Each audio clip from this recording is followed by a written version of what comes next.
Welcome to CCN Midday News. I am your host, Captivating Christian, and here are some of your top stories for today, the 10th of June.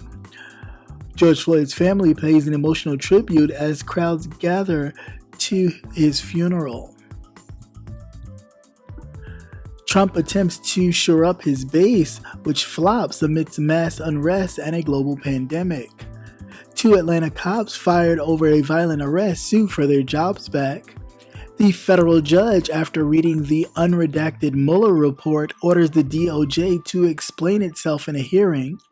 And 57 officers reported to have quit the force over an assault firing says that it was the police union lie. And Alabama police admits officers punched a black shopkeeper who reported a robbery after mistaking him for a suspect. The grand jury charged 2 Kansas City Police Department officers with excessive force.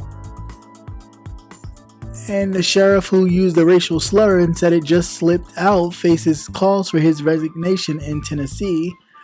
And lastly, Phoenix Karen's husband apologizes for gas station incident and blames her mental illness. Let's get to the news.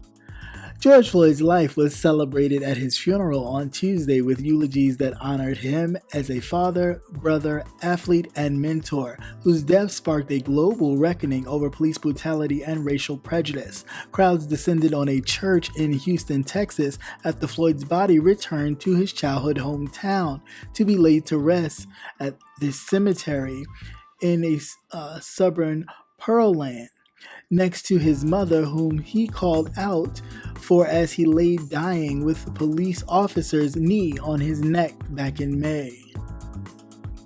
Reverend Al Sharpton, who delivered the eulogy, said, and I quote, "Lives like George will not matter until somebody pays the cost for taking their lives." The civil rights activist also said, "All over the world, I've seen grandchildren of slave masters tear down slave master statues. Outside the church, dozens had gathered to honor their fellow historian, wearing t-shirts that read, 'I cannot breathe' and 'Black Lives Matter.'" Here's my quick commentary on this. Not really much. It was a very moving ceremony. Very positive and uplifting. It humanized George Floyd in a way in which made him seem, which he was, just an ordinary, everyday American just trying to do better for himself and in turn better his family. Definitely not a thug like, of course, they would like to mention or even justify his murder. And that's really all I have to say about that. It was quite moving.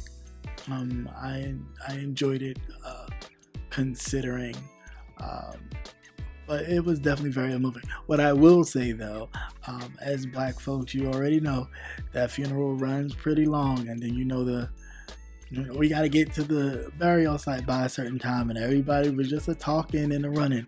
They need to have that wrap it up box for everybody's funeral, because we get long-winded and be standing up there talking forever. Like, okay, wrap it up. But overall, it was a blessed service. The music was nice. The singing was nice. Everything was well. I just hope it continues. I hope this motivates a lot of us to get more active in our political process, as well as going out to vote and making our voices heard. So I definitely hope his murder was not in vain, his sacrifice. President Trump's hope to use the global pandemic and the worst civil unrest in 50 years to solidify his grip on his base, it actually isn't turning out the way he expected. Another reason why this could be attributed is a culture shift in American analysts by the new Washington Post poll, which explains how white Americans perceiving the issue driving the recent protests and unrest in American cities. Only 35% of Americans overall approve of Trump's handling of the protest, and the Post poll finds that meanwhile 74% support the protesters, and 69% say that the killing of George Floyd shows a broader problem in how the police treat Black Americans. Other polls show a huge shift among whites towards the grievances of the protesters. A brief commentary here. Okay, so the mayonnaise is starting to smell that they might be a little rotten, and they don't like how this looks. I don't know no other way to put it. One, I am glad that they're starting to awaken and see that maybe things are not as cookie cutter as they think or they may perceive. Personally, I think a lot of people set out 2016 and really didn't care to vote for either one, and just thought, oh, we'll just get through these 4 years and this will be that. And it has turned out to be one of the worst mistakes a lot of the others have decided to do, and now they're really starting to see the ugliness, and maybe they don't like to be associated with it. And he's really starting to see, Trump, that is, how small his actual base is.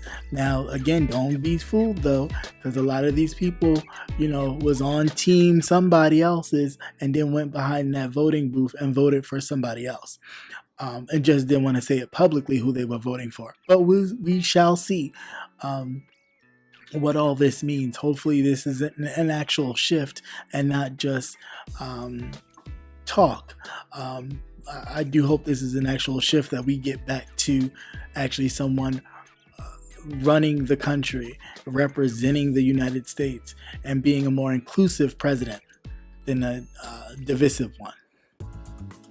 2 police cops who were fired after a video showed them using a stun gun on Black college students during a protest are suing to get their jobs back. Former officer Mark Gardner and Ivory Streeter filed a court petition against Mayor Keisha Lance Bottoms and the police chief on Monday after they were axed over the violent traffic stop on May 30th. Their attorney, they were dismissed without proper due process, including an investigation or notice. Body cam footage shows 6 officers breaking the windows of a car and yanking the students, one 20 years old and the other 22, as they were returning home from a George Floyd protest. Gardner used a taser against one of the students during the traffic stop, while Streeter employed a stun gun on Younger, the other person in the car, authorities say.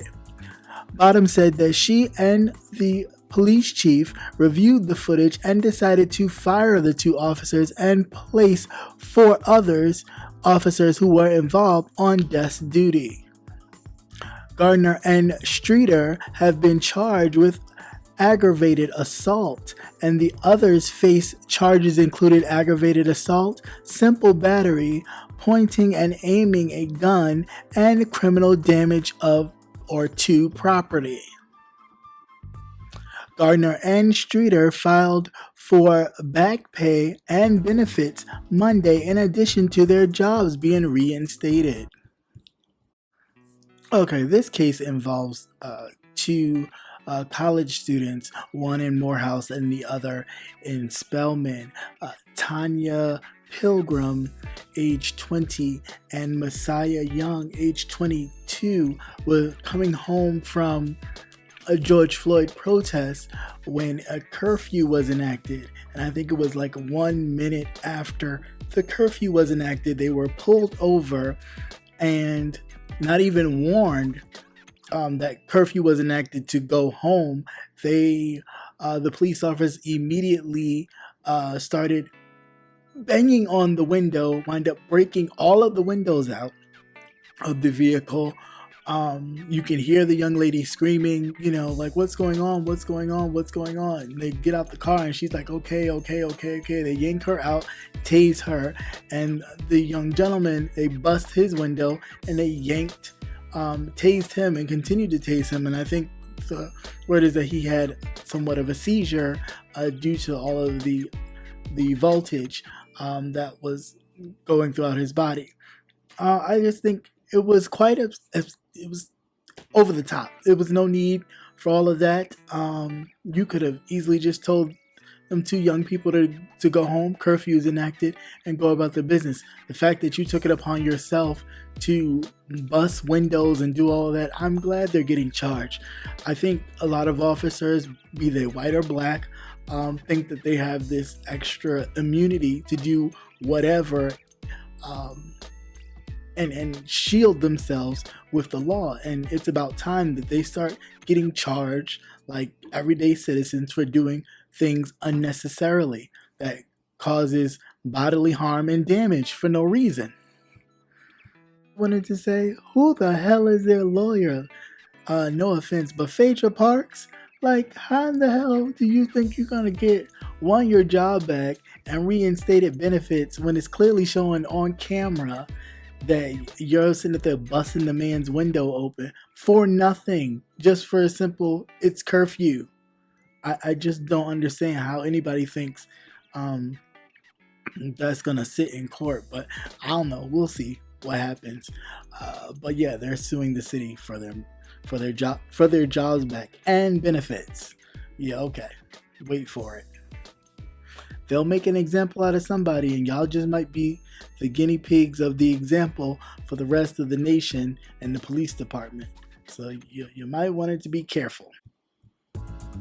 A federal judge who previously said that Attorney General William Barr distorted the findings of the redacted Mueller report confirmed on Monday that he has finally read the unredacted version. The U.S. District Judge Reggie Walton then ordered the Department of Justice to answer his questions regarding certain redactions of the Mueller report in a one-party only hearing next month. Judge Walton, a George W. Bush appointee, ordered the DOJ to appear at a hearing on July 20th at 9:30 a.m. in order to address the court's questions regarding certain redactions in the Mueller report. In a footnote, the judge said that the DOJ should prepare, if necessary, for a continuance of the hearing on July 21st and July 22nd. Walton finally said that he would, at a later date, let the DOJ know which topics the department should be prepared to discuss. He also said that he wanted the DOJ to appear in court, physically in court, and not via video or phone conference. Okay, here's my notes on this one. Basically, all I'm gonna say right now is a quote from the movie Ghost. Molly, you in danger, girl. This judge is not playing around with the Department of Justice and Mr. William Barr, the Attorney General. Basically, he had said previously that he was holding in having any kind of court thing until he wanted to read the fully redacted report from Robert Mueller, which was the whole thing that sparked the impeachment trial of President Trump.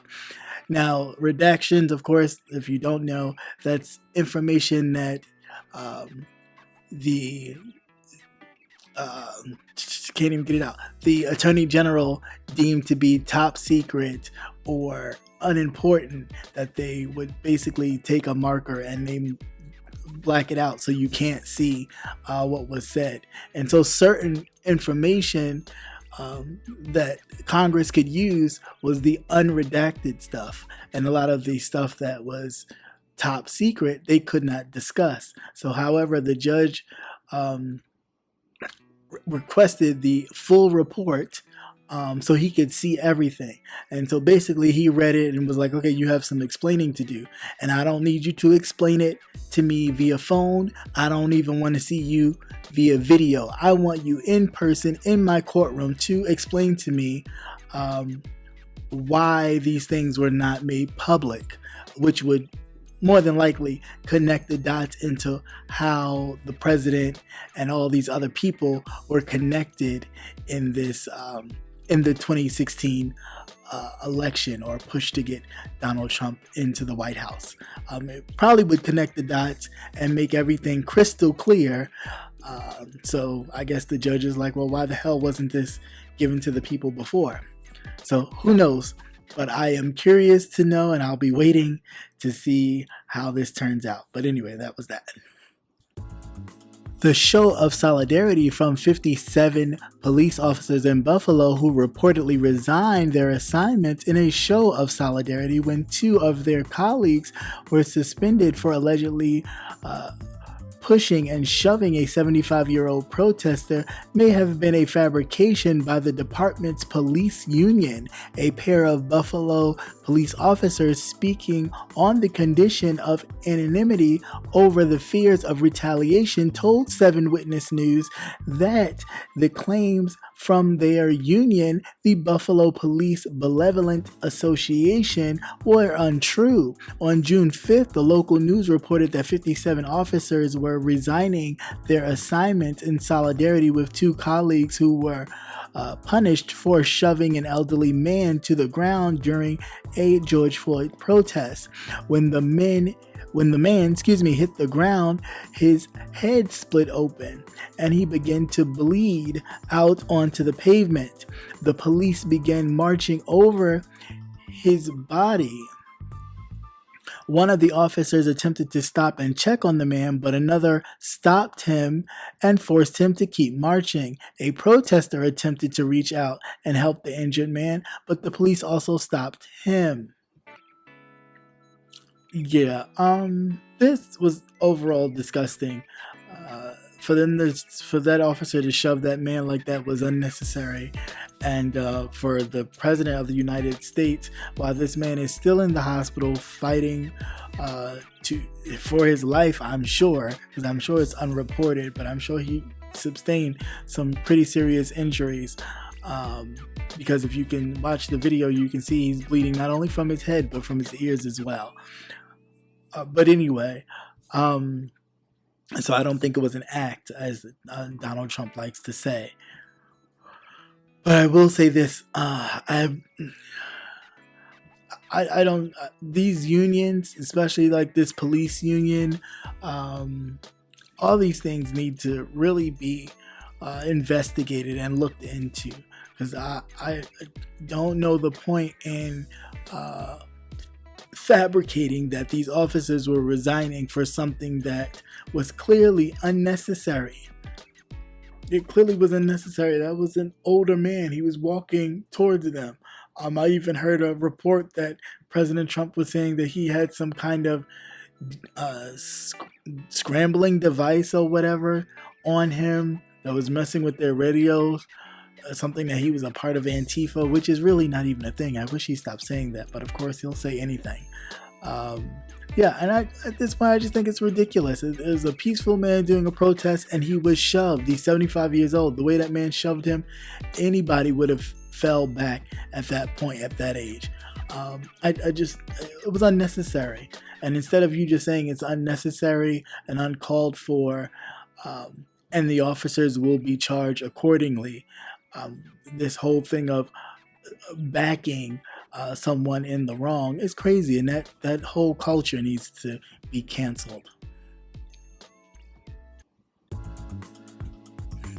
An Alabama police department has admitted that one of its white officers punched a black shopkeeper after he called 911 to report a robbery because he mistook him for a suspect, according to multiple reports.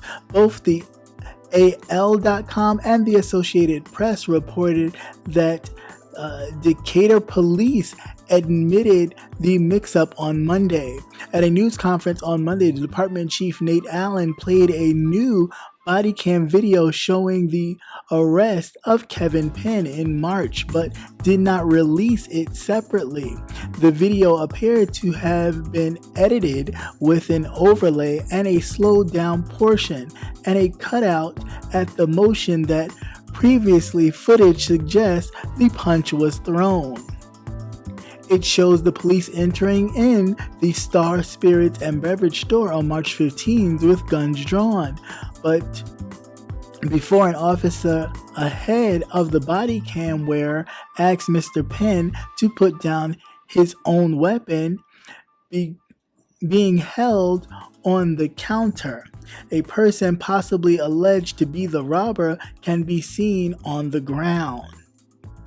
Mr. Penn says, "My gun is there. My gun is here.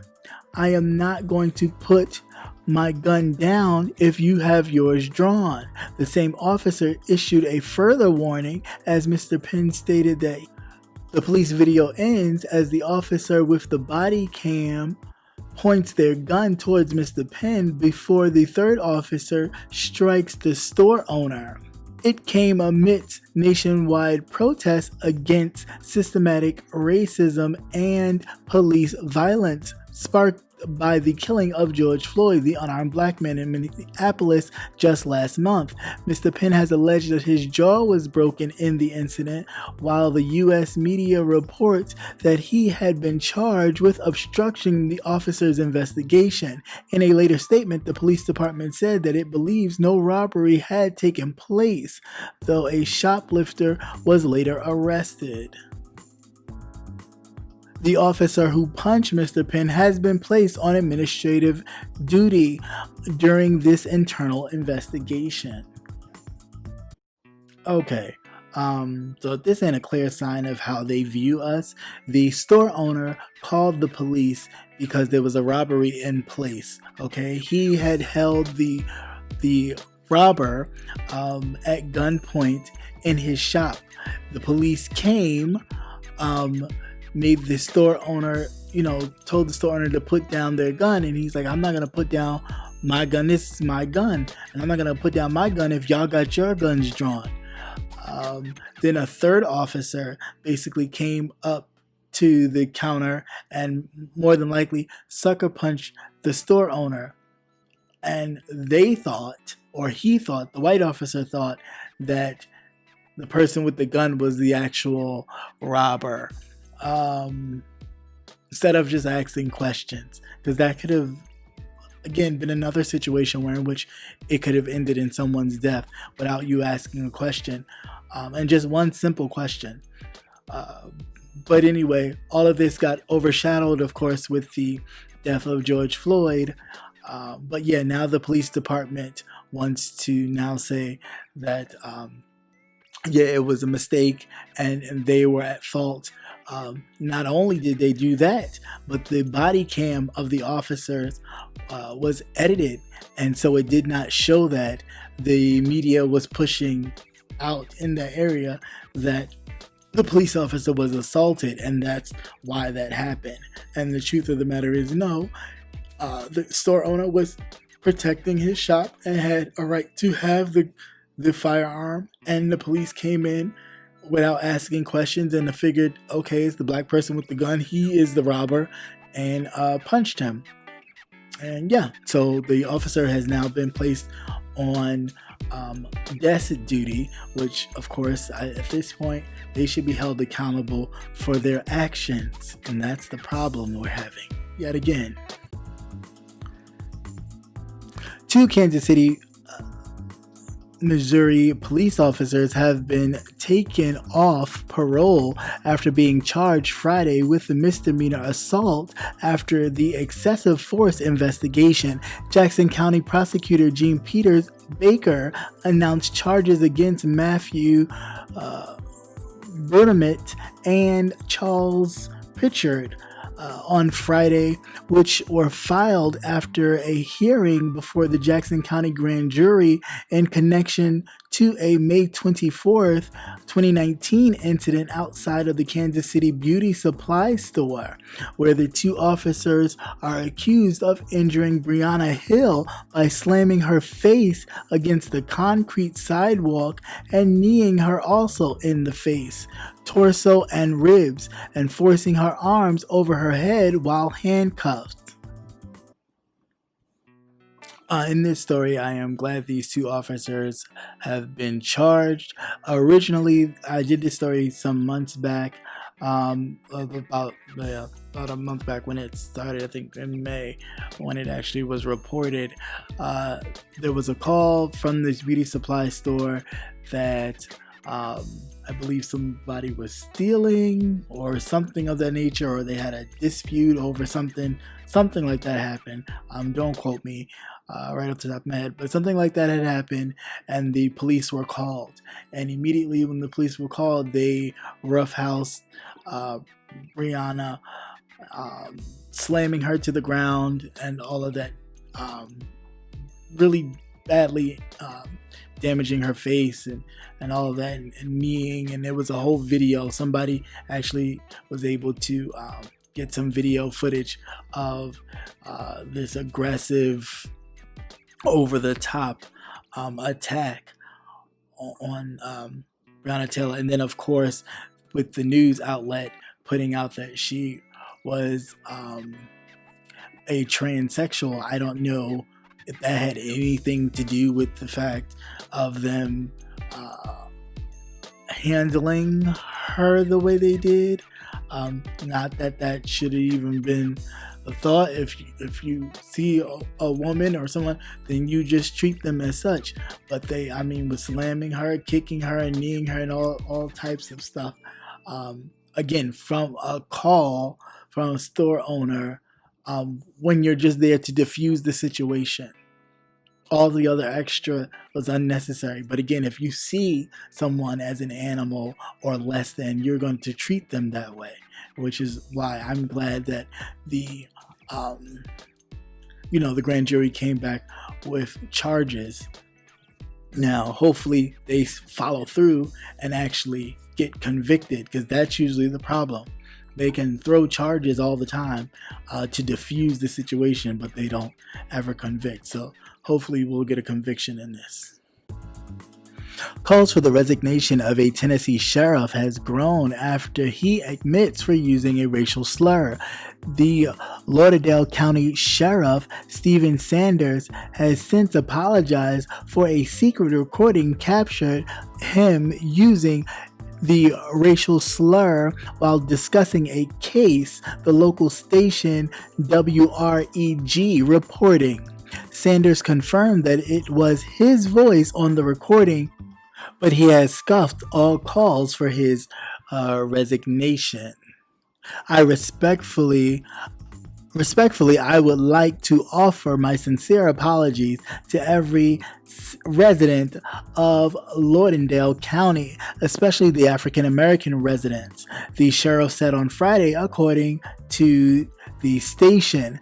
I have always treated the people of this country fairly and impartially, and I will continue to do so, he said. Sanders added that the incident was out of character for him and isn't indicative to who he is.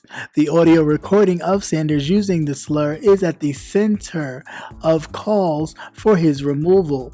A clip of his exchange with the deputy employee leaked online last week, sparking outrage and protests outside of the sheriff's home. It is nice to see these people get exposed.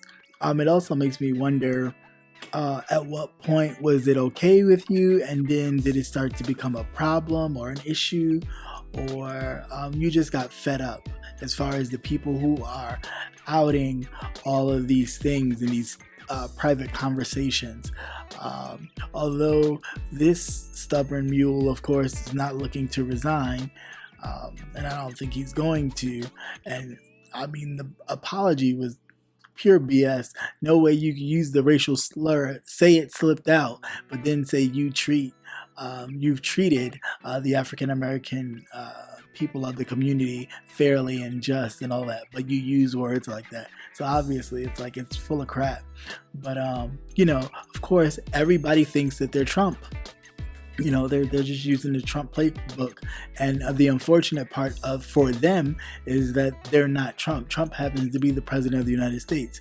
One, that's not saying that it makes it okay to even say those type of things or do those type of things, but it is a lot easier for the average citizen to lose their job and everything else and have to resign for saying the things they say than it is for the president. And I'm sure a lot of his followers are learning that day by day.